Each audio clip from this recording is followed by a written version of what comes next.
गेल्या अनेक दिवसांपासून महाराष्ट्राच्या राजकारणात ठाकरे बंधूंच्या युतीची चर्चा सुरू आहे। या चर्चा सुरू असतानाच ठाकरे बंधूंनी कुणालाही पत्ता लागू न देता पुन्हा एकदा एकमेकांची भेट घेतली आहे। उद्धव ठाकरे आज सकाळी अचानकच राज ठाकरे यांच्या दादर इथल्या शिवतीर्थ या निवासस्थानी दाखल झाले। उद्धव ठाकरे यांच्यासोबत संजय राऊत आणि अनिल परब हे सुद्धा राज ठाकरे यांच्या निवासस्थानी गेले। उद्धव ठाकरे हे अचानकच राज ठाकरे यांच्या घरी गेल्यानं आता आश्चर्य व्यक्त केले जात आहे। गेल्या पाऊण तासांपासून दोन्ही नेत्यांमध्ये चर्चा सुरू असल्याचं समजतंय। ही भेट नेमका कोणत्या कारणासाठी आहे हे अद्याप स्पष्ट झालेलं नाही।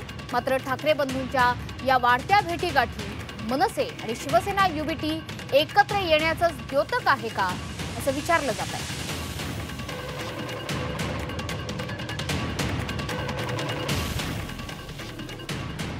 राज ठाकरेंच्या शिवतीर्थ या निवासस्थानी आमचे प्रतिनिधी कृष्णात पाटील हे हजर आहेत। कृष्णात, आपण बघतोय की ही चौथी भेट आहे गेल्या 2 महिन्यांमधली। या पूर्वीच्या भेटीगाठी या औपचारिक भेटीगाठी नव्हत्या, खरं तर कौटुंबिक होत्या, अनौपचारिक भेटीगाठी होत्या। एकदा तर एका व्यासपीठावर दोघे एकत्र आलेले होते। मात्र आजची ही भेट संपूर्णतः राजकीय भेट आहे, युतीच्या प्रश्नावरची भेट आहे असं म्हणता येईल का?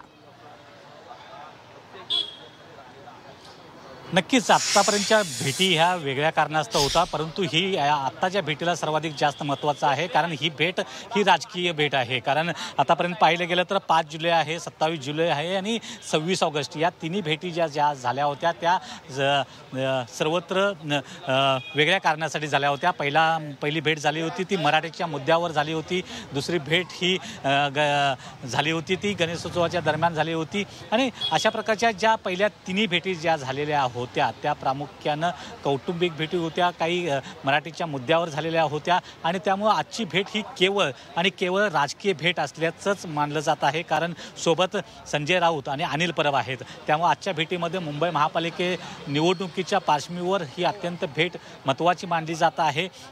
आणि त्याचबरोबर 2 दिवसापूर्वी मनश्री काँग्रेसच्या वरिष्ठ नेत्यांनी ही उद्धव ठाकरे यांची भेट घेतली होती। त्यावेळी मनसेला सोबत घेण्यासंदर्भात देखील चर्चा झाली होती। त्यावेळी काँग्रेसच्या नेत्यांनी देखील सांगितलं गेलं होतं की हे आम्ही दिल्लीतल्या वरिष्ठ नेत्यांशी बोलू आणि त्यानंतर मनसे संदर्भातला निर्णय हा घेतला जाईल। परंतु ज्या प्रकारे निवडणुका जवळ येत आहेत, कारण दिवाळीनंतर निवडणुका ह्या स्थानिक स्वराज्य संस्थांच्या निवडणुका होऊ घातलेल्या आहेत आणि त्या पार्श्वभूमीवर ही भेट हे टोटली पूर्णतः राजकीय भेट असल्याचं मानलं जात आहे। कारण याच भेटीमध्ये सध्या मुंबई महापालिका निवडणुकीच्या संदर्भात ही चर्चा होते आणि याच बरोबर ज्या काही जागांचं वाटप आहे ते देखील महत्त्वाचं आहे। कारण आतापर्यंतच्या ज्या काही मुंबई महापालिकेच्या निवडणुका शिवसेना लढत आलेली आहे त्याची पूर्णतः जबाबदारी पडद्याआड ही अनिल परब यांनी घेतलेली होती। अनिल परब हे नेहमी पडद्याआड राहून सर्व रणनीती मुंबई महापालिकेच्या निवडणुकीची आखत होती आणि ते सोबत असल्यामुळं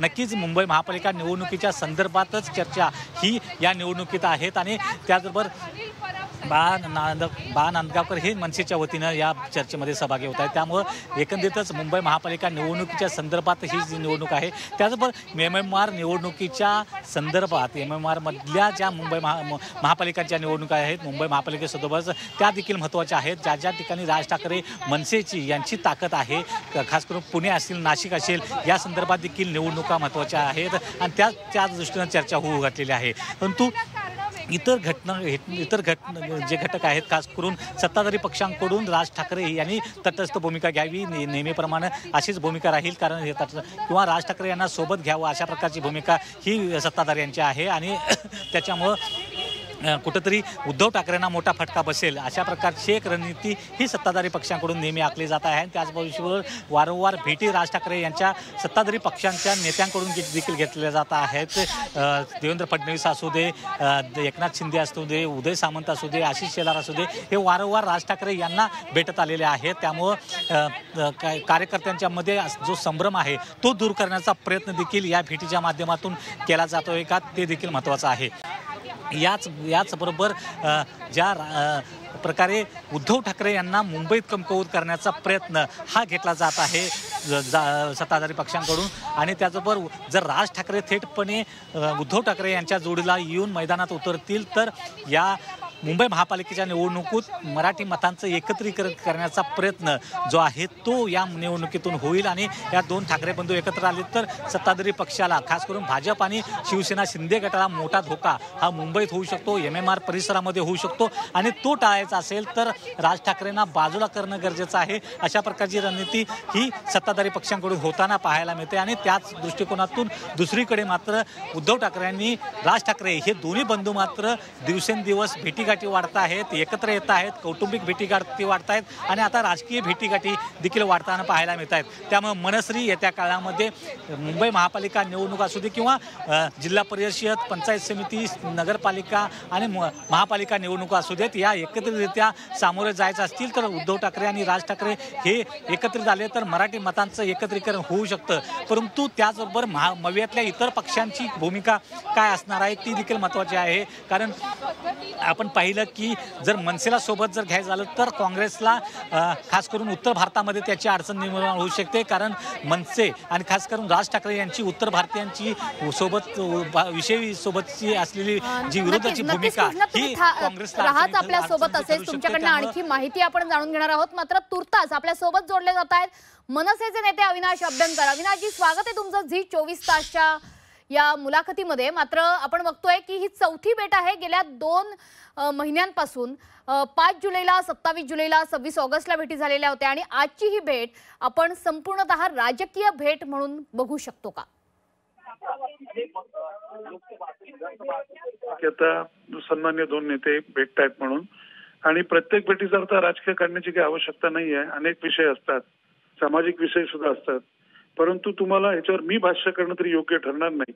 तुम्हाला थोड्याच कालावधीत कळेल की नक्की कशा करता भेट झाली होती, काय प्रकारची चर्चा झाली, हे तुम्हाला थोड्या कालावधीत कदाचित कळेल. मात्र अविनाशजी, अर्थातच संपूर्ण महाराष्ट्र फार उत्सुकतेने बघतो आहे ठाकरे बंधू एकत्र येण्याच्या मुद्द्यावरती. जे काही राजकीय वातावरण तापलेलं आपण गेल्या काही महिन्यांपासून महाराष्ट्रात बघतोय, त्याच्यामुळे आज केवळ उद्धव ठाकरे आले नाहीयेत तर अनिल परब, संजय राऊतही आलेले आहेत आणि मनसेचेही काही नेते उपस्थित आहेत. त्याच्यामुळे दसरा मेळावा समोर आहे. काही राजकीय चर्चा होऊ शकते का? महापालिकेच्या वाटाघाटी संदर्भात ही पहिली बैठक असू शकते का, असा प्रश्न अवघ्या मराठी जनांच्या मनात आहे.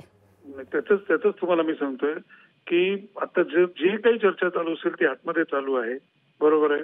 ह्याच्यावर मी एक महाराष्ट्र सैनिक म्हणून भाष्य करणं योग्य ठरणार नाही.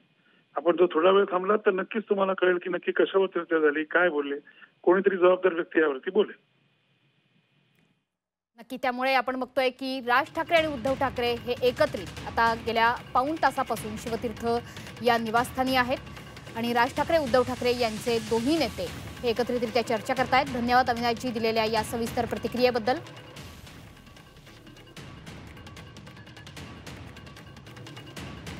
तर कोणत्या कारणांसाठी ठाकरे बंधूंची भेट झाली आहे तर मनपा निवडणुकीच्या पार्श्वभूमीवर ही भेट असू शकते का? ठाकरे बंधूंची राजकीय युती त्या संदर्भातल्या घोषणेकरता ही भेट असू शकते का? की दसरा मेळाव्याचं निमंत्रण देण्याकरता उद्धव ठाकरेंनी राज ठाकरेंची भेट घेतली आहे? महाविकास आघाडीत मनसे आता एंट्री करणार का? या वेगवेगळ्या शक्यता आता वर्तवल्या जात आहेत. या शक्यतांसाठी, या कारणांसाठी कदाचित या दोन्ही ठाकरे बंधूंची आजची ही महत्त्वपूर्ण भेट असू शकते. पुन्हा एकदा जाणार आहोत आमचे प्रतिनिधी कृष्णात पाटील यांच्याकडे. कृष्णात, ज्या पद्धतीने आपण बघतोय की वेगवेगळ्या शक्यता आहेत या भेटीमागच्या, सगळ्यात महत्त्वाचं की दसरा मेळाव्याचं निमंत्रण उद्धव ठाकरे राज ठाकरेंना देणार का, तर वेगवेगळ्या शक्यता व्यक्त करण्यात येत आहेत. यासोबतच युतीची घोषणा याच दसरा मेळाव्यात होणार का? महाविकास आघाडीत मनसे सहभागी होणार का? इतर पक्षांची प्रतिक्रिया काय असणार आहे? तर दसरा मेळाव्याच्या अनुषंगाने जर आपण विचार करायचा झाला तर कितपत शक्यता वाटते की राज ठाकरे हे स्वतः उद्धव ठाकरेंच्या पक्षाच्या म्हणजे शिवसेना युबीटीच्या दसरा मेळाव्याच्या मंचावरती हजेरी लावतील, अशा पद्धतीचं जर निमंत्रण दिलं गेलं तर ते स्वीकारतील? मनश्री, दसरा मेळावा हा पूर्णतः राजकीय पक्षाचा म्हणजे स्वतंत्र राजकीय पक्षाचा मेळावा आहे. त्या ठिकाणी दुसऱ्या राजकीय पक्षाच्या नेत्याला त्या ठिकाणी बोलवणं किंवा तो नेता येणं हे मला तरी काही शक्य वाटत नाही. किंवा सूत्रांनी जी माहिती दिली आहे त्या संदर्भात दसरा मेळाव्याच्या दृष्टीनं राज ठाकरेंना निमंत्रण दिलं जाईल का, तशा प्रकारची कुठलीही शक्यता सध्या नसली नाही आहे. आणि राज ठाकरे यांचा देखील पाडव्याला हा स्वतंत्र राजकीय पक्षाचा मेळावा त्या ठिकाणी त्यांच्या पक्षाचा होतो. त्यामुळे दोन्ही पक्षांचे दोन वेगळे मेळावे मेळावे या ठिकाणी होत आहेत आणि दोन्ही पक्षांचा मिळून मराठीच्या मुद्द्यावर जो जुलै महिन्यात मराठीच्या मुद्द्यावर झाला होता मेळावा तो अत्यंत अधिक महत्त्वाचा होता. पुन्हा एकदा तुम्हाला थोड्या वेळाकरता थांबवते.